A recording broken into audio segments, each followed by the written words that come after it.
everybody, it's your boy Gsluke here for our DFS value picks for this week's PGA Championship. In this video, we'll be covering my top 6 value plays here for this week's slate to hopefully help you save some salary and spend up for an extra stud or two, because oh boy, with this strong of a field, you're going to want to fit all of those studs into your lineup. But for this video specifically, going to be a little bit extra spicy this time around, rather than just $7,500 and below, giving ourselves a little bit of leeway. I mean, sometimes I've raised it up to $8,000. We're going to take everybody from $7,000 and below. So like I said, a little bit more spicy than most, but you're going to want to save some salary this week. So going to make myself a little bit more uncomfortable than most weeks to hopefully give you guys some of those diamonds in the rough. So with that being said, a lot to hop into. Let's talk about my top 6 values of the week.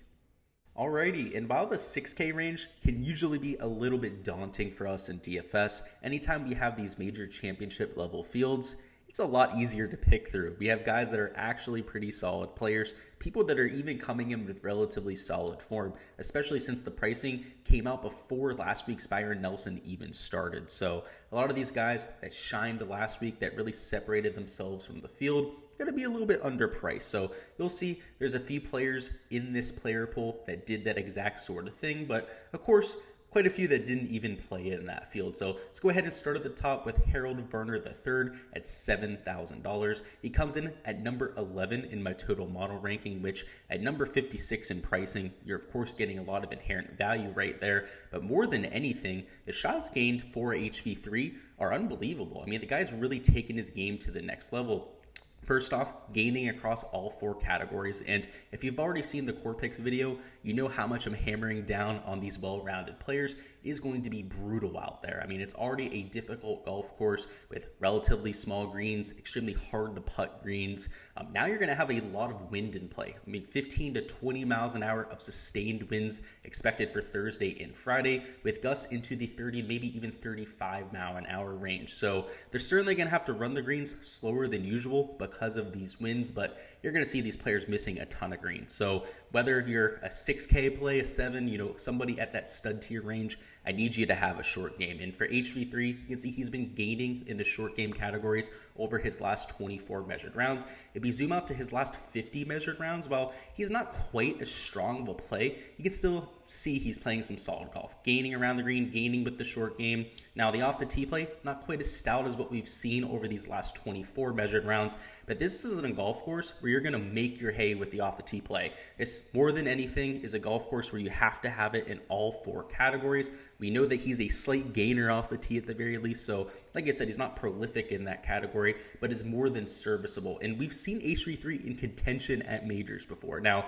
he's never really come through. He's always kind of fallen apart Saturday, maybe Sunday in a few cases, when he's really gone into contention. But in either circumstance, right, it takes a lot of skill and a lot of determination to get into contention at these major championships. And the more and more you put yourself in that situation, the more and more comfortable you are with being in contention at a major. So $7,000, given the recent form, I mean, that's another point of emphasis here with an HV3. Of course, 4th at the Zurich. We don't want to look too much into that, but 3rd place the week before that at the RBC, 23rd at the Masters. Like I said, he's getting more and more used to these major championship venues. And at the match play, played pretty well. You see number 18 there, number 57 at the Valspar, just making a ton of cuts. Overall, everything's looking up for HV3. He gains across the board. The recent form is exactly what we're looking for, and he's a good value there at $7,000. So certainly somebody I'll have in plenty of my lineups. Next up, we have Chris Kirk at $6,900. And Chris Kirk, he's been a play on this channel for like the last month and a half, and early on, I mean, he was just cashing in week after week as an ATM, but the last 2 times out, he's really let people down, and that's why I think he's not going to be chalky here. He missed the cut at the Mexico Open. The Zurich Classic made the cut, but nobody's really looking into that all that much. Missed the cut at the RBC Heritage, but before that, went on an unbelievable stretch of golf. I mean, he was making the cut every single week, and the real X factor for him is he was gaining with the flat stick. So if we take a look at the tee to green play, he's still been unbelievable. I mean, gaining close to half a stroke per round in all 3 categories. You're not going to find a better player in this range. I can guarantee you that from tee to green. The issue's been the putter. He's gone back to being a negative with the flat stick, which for his career, Chris Kirk is a negative on the greens, or at least right around a neutral putter. He's never going to be a positive, at least for a season-long sample size, at least not all that often, right? It might happen once or twice over his career, but outside of a few up years with the flat stick, not going to see a ton of gains with the Chris Kirk. Fortunately, though, over his last 50 measured rounds, you can see he goes back towards a neutral putter. That's the forward swing I was talking about, where he was going out there, gaining a ton of strokes to the field with the flat stick, and he was almost winning week in and week out. I mean, he started betting Chris Kirk outright pretty much every single week because of the type of trajectory that he was on. We take a look at him at $6,900. I'm expecting him to be relatively under-owned this week, and the main cause for a little bit of optimism here is going to be the putting splits on bent. You can see on bent, he's over a third of a stroke better per round than his baseline over the last 50 measured rounds. So there's certainly quite a bit of optimism there that he can tune into a surface that he has a lot of familiarity with and find some success on these greens. In fact, when he was in the Florida swing, a lot of people would expect that to be Bermuda grass, but because of the scheduling this year, they were all that bent grass mixed with Bermuda, even a little bit of Poa trivialis on all of those surfaces. Remember, it was like for like 2 straight months. I just told you guys it was that same hybrid surface that we've been playing on, and that is a majority bent grass. This week, we have pure distinction bent grass greens, a surface that historically for his career, he's had a lot of success on. So perhaps he can tune into that, continue the tee to green play, and actually find himself in contention. I mean, if he brings the putter, Chris Kirk is going to be in contention. Next up, we have Robert Mcintyre at $6,900, and he's another one of these well-rounded players, kind of similar to an HV3, who's going to pretty much gain across all 4 major stat categories. So if we take a look at his last 24 measured rounds, the only category he's losing in is off the tee, and that is pretty much all due to accuracy. This guy is relatively long off the tee. You do have relatively wide fairways on quite a few holes around Southern Hills, but on the few tight driving holes, he's going to have to get it done, right? There's a reason why these guys are in the $6,000 range. There's a reason why they're not $8,500 or $9,500 here in a major championship. But outside of that, I mean, gaining on approach, gaining around the green, gaining with the putter. Anytime McIntyre's really found success in his career, particularly when it comes to wins, has been at difficult tracks. I mean, he's from Scotland. Watched quite a few interviews with him, quite a few documentaries on his play style, how he grew up playing golf, and it was always in super difficult conditions. And he was quoted directly as saying that the harder the conditions are, the better chance he has of winning. And this week, like I said, extremely blustery winds expected to be there on at least Thursday and Friday, if not there for Saturday and Sunday as well. It's already a hard golf course to begin with. All of these things play directly into his game because, like I said, extremely well-rounded. Usually is gaining across all 4 stat categories. Again, the off the tee is a little bit of an aberration because of some of the accuracy issues he's had of late on the PGA Tour. But in terms of a pedigree player, I mean, he's a top 50 player in the official World Golf Rankings, or at least was the last time I checked. A lot of these other guys are in the 100 to 150 range, right? Some of them, like a Kevin Kisner, right up there in like the 60s and 70s, a little bit more respectable. But Robert McIntyre is a bona fide stud who's just waiting to break out in one of these huge stages. So at $6,900, I could certainly see it at this golf course, particularly one that is going to be as difficult as we expect. Next up, we have Erin Wise at $6,800, and the issue for Wise is extremely obvious. It's the putter. I mean, the guy from tee to green is unbelievable, very similar to a Chris Kirk, and that's why I'm targeting him. Very similar players going to gain a ton of strokes off the tee and on approach. Around the green is also a specialty for Erin Wise. And at PGA National now, it's a completely different look of a golf course, right? There's a lot of water in play there. There's creeks in play at this golf course, but it's not nearly as prevalent as what we have for the Honda Classic. But it's an extremely windy golf course where you're going to miss a ton of greens. And you got to get up and down a lot. And that's something that Erin Wise, a few years ago when he finished in second at that event, did unbelievably, right? I saw it in person. I was able to watch a lot of that masterpiece, and I was betting against him that week. And every time he missed a green, I had my hopes up watching it in person, and he would just get up and down from all over the place. It was similar there, PGA National. Everything is shaved down. There is no rough that's really around the green there. So when you're trying to get up and down, it's usually you have a lot of options. You can take it low, take it high. You're going to see that same thing at Southern Hills this week. And even if he doesn't bring the putter, even if he goes out there, just plays to his averages, you're talking about somebody finishing in the top 30, right? At $6,800, could do a whole lot worse than that. So in terms of a cash play, absolutely love Erin Wise this week. If you're talking about a floor play, maybe in a smaller field GPP, single entry, 2 to 3 max, like him even more. Maybe in these large field GPPs, he lacks some of that upside, right, because of that putter. But if you take a look at the last 50 measured rounds, it gets at least a little bit better, right? He's closer to a neutral with the flat stick. So he's capable of going out there and gaining to the field. So I don't want to completely write him off as a GPP play. He is a little bit more of a high floor play than he is a high ceiling play.